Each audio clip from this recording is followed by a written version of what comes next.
Welcome to Amp Books 11, everyone. Today I'm going to be reading an excerpt from The 5 Levels of Attachment, Toltec Wisdom for the Modern World by Don Miguel Ruiz Jr. And this is a really interesting book, one that I haven't gone back to for quite some time, but I saw it on my shelf and I just opened it up and I had a page that was dog-eared from some time ago where I read it. And when I reread it, it was really impactful. And I'm going to jump right in. There's not a lot of backstory that's needed other than perhaps a basic cursory knowledge of the story of Don Quixote. And the classic story of Don Quixote was an individual who was inspired by the romanticism of knights errant in a time far beyond that time where knights were picking up lances and swords and saving damsels. And he actually believed that he was a knight in a much more modern world. And he convinced his servant friend, Sancho Panza, to go along with him on this journey. And Sancho Panza was constantly questioning what he was doing, but still allowing Don Quixote to continue along his path and assisting him on that journey. So with that backstory, I think you'll be able to understand the passage that I'm about to read, and we'll talk about it afterwards. Like Don Quixote, we are constantly investing ourselves into the stories we want to believe. We create our own personas so that we are somebody. When I was young, I took on various identities. I was Miguel Ruiz Jr., the goth. Then I became Miguel the intellectual. Then Miguel the bohemian. Then Miguel the artist. And so on. I gave myself rules the same way Don Quixote created his rules, through a distorted perception of who I was. Other people would see their own truth and wonder what I was doing, but all I saw was what I wanted to see. And like Don Quixote's faithful servant, Sancho Panza, I heard my stories and knew I was being a little crazy, but I believed them just in case I was right.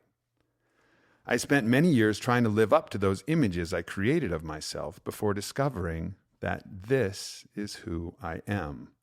No story needed. It's really me. I am perfect at this very moment, and that is all I need to enjoy my life. Once I learned this, I could change my life in any direction I saw fit at any given moment. I now had the freedom to choose. The possibilities became endless, just as they had always been. I do not make changes in my life today because I feel I must change in order to accept and love myself. I make changes to express myself and experience more of life because I already accept and love myself for who I am. Flaws and defects originate from our own ideas and beliefs. In order to recognize perfection or to see the world and ourselves as is, we must become aware of our attachments to our ideas and beliefs and let go of them, even if only briefly, to see beyond them. I have always been perfect, and so have you. When we can't perceive this, it's because we are too busy judging everything for not being something other than what it is. The world and everything in it is perfect simply because it exists at this very moment, in the only manner it can possibly exist. The same is true for me and for you, and that is perfection. I am because I am at this moment. This is what freedom is, the ability to enjoy and be exactly who you are without suppressing yourself in the form of judgment. A bird is a bird. A saguaro is a saguaro. A human is a human. Miguel is Miguel.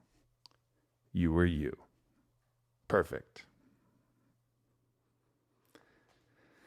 This passage cuts to deep, deep, deep, deep truth. And it's something that we can all resonate with because we've all gone through these various forms of our identities. And these identities were predicated on what we believed we should be and what we believed made us worthy of love. You know, I was Aubrey the basketball player. Like that was one of my early identities that I deeply attached myself to. And I loved myself based upon my performance on the court. I played well.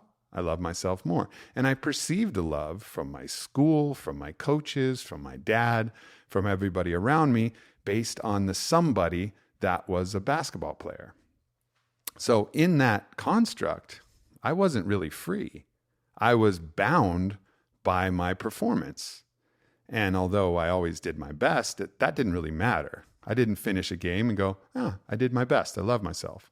No, if I shot a bunch of 3-pointers and missed them all, I'd be like, fucking stupid idiot. Like, you suck. Like, that was terrible. That was a terrible game. It would haunt me for days or weeks until the next game. And hopefully I played better that next game. And if I played better that next game, well, then maybe I might actually love myself, because all of the criteria for my own love and my own worth was based on the fact that I was a basketball player and I was good at playing basketball. So everything was predicated on that identity. Well, after high school, that largely shifted. Now I flirted around and played some basketball in college, but not the same level to which I was playing it in high school. I was mostly just playing intramural and playing around and practicing with the team sometimes and doing different things. And I still had some form of identity of that, but I started to branch out. So then I went into fitness, then I went into my fraternity, then I went into academics, and I went into even theater and different other ways where I became Aubrey the thespian, or Aubrey the weightlifter, or Aubrey the this thing or that thing or this thing, and still loving myself based upon that identity.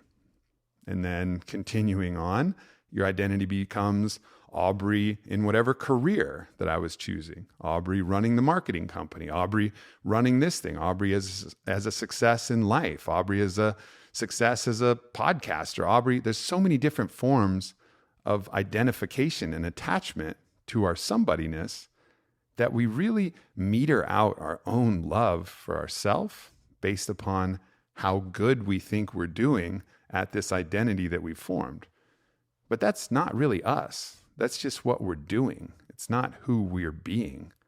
It's not who we are. It's not me being me because I am. It's me doing something. And another one of those traps is Aubrey the lover. Aubrey the guy who has this girl, or the guy who is loved by this person, right? That is just part of your somebodyness. But again, anytime you attach yourself to these external points of validation, you're not free, because so many of those things are out of your control. Yeah, you can practice harder. You can work harder on that thing, and that's great, and do it, and please do it. And that's also part of the Toltec wisdom is to, do all the things, play basketball, be all the things. Just don't get attached to it. It's that idea of controlled folly, which comes from a different Toltec school, Castaneda's Toltec school, where he's like, do everything, but just do it knowing that it's a game, and play the game, but know that you're worthy of love for just being you. And you can choose to be any version of you that you want. But really, the essence, not the function, but the essence of who you are is what counts. And then you're free. Because our essence, our true essence, is perfect. What we do, inherently, always flawed.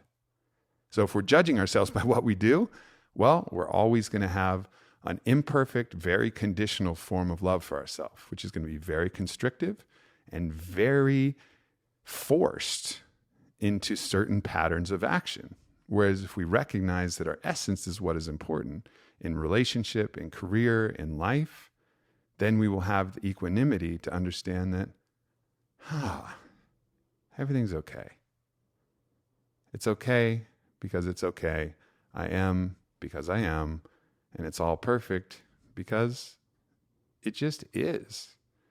It's accepting the isness of what actually is rather than the projection of what we need to do to make things right.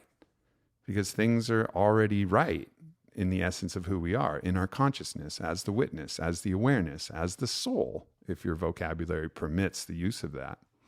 And so that's why I think Don Miguel Ruiz Jr. was talking about this in the 5 levels of attachment, because he's talking about how attachment to our identity becomes a trap. And sure, I think we make excuses for attachment because it can make things more exciting. But every time we chase one of those highs of attachment, like every time I chased the high of feeling good about myself when I scored a bunch of points, then I would also have to suffer the low when I didn't score a bunch of those points. He even talks about in this book, he talks about attachment to a sports team, right? Like that can actually enhance, in some cases, the enjoyment of watching a sports game. I always find it kind of interesting when people use the word "we" to describe their favorite team. Like if their team's the Chicago Bears or something, or like, oh man, we went out there, we killed it, or we sucked today. Like, we? What do you mean? Like, that's a team, and you see this in all sports across the board. And yes, it will make you more involved and engaged in a certain way with that. And that might carry some pleasure, but it's also going to carry the suffering on the downside. So the invitation then is to enjoy it, play it full out, enjoy the game, get invested. But when it's over, it's smiles, it's laughs, it's the clink of a beer, it's the recognition that it's still a game and that the essence is still unchanged and still remains. And that's what we're trying to do as we clean these attachments off of ourselves, is know that we can engage in anything we want, but we're not attached to it. We're not attaching our love, our worth, our value to something that's outside of our control. We're attaching it to something that's unborn and undying, the truth of who we are. And when you do that, you can really enjoy everything, but without the downside of getting crushed when these things don't go well. And I think that's a big part of the art of life, the art of living well, is engage, enjoy, harness the ego, harness the attachments, but have that awareness always, the watcher, the one that's aware, that knows and laughs the whole time and is willing to, just like a game that you're playing with your friends that you're not taking too seriously, you can sweep all the pieces off the game board, shuffle back all the money from the Monopoly game, and just know that you had fun playing it, because you're all right no matter what. That's the lessons from the 5 levels of attachment. Hope you enjoyed this reading from Amp Books 11, and I'll see you guys next week. You guys have probably heard me talking about CBD because it's something that I'm utilizing on a daily basis. I want to talk to you guys first about this Pure Spectrum CBD. They call it their After WOD high concentration CBD balm. There's a full gram, 1,000 milligrams of CBD inside this little tin here, which is a ton of CBD, like way more than you're going to find in most of these different salves that you'll see. And I think they call it after WOD, after workout of the day, because you can put it on your sore muscles and it really makes a difference. So like if you're tight or sore or you really want to work something out, like this has been the best. And also I live in Texas and there's a bunch of mosquitoes out here. And if I get a mosquito bite, which my body does not like mosquitoes, I'll put some of this on. And I don't know if this is like one of like the scientifically proven uses for CBD balm, but absolutely I find a difference and it makes a big difference. And it makes sense, these different properties that are known to reduce inflammation in the body, it works on a lot of different levels and it works for me as well. So this is something that I use pretty regularly after a workout or, when I get a mosquito bite. And then of course their CBD that you take in tinctures, that's great internally as well. It's something that I take virtually every night. And there's a variety of different ones. They have the CBD isolates, and then of course the tinctures that come in these boxes. And it's awesome. It's US grown hemp, and it's the most tested out of any company that I'm aware of. They've signed a bunch of sports agencies and leagues like CrossFit, USA Triathlon, because they've been so well tested. And it's just really one of the best companies out there. So if you're looking for CBD, definitely check out Pure Spectrum. They got a wide range of products. They're all great, and explore it. See what it does for you. Hopefully it's as beneficial for you as it has been for me. So go to purespectrumcbd.com. Use the code word Aubrey. Save yourself 10%. Again, that's purespectrumcbd.com. Code word Aubrey for 10% off. And thank you again, as always, for supporting me and the podcast by just checking out the sponsors. And if you like it, try it.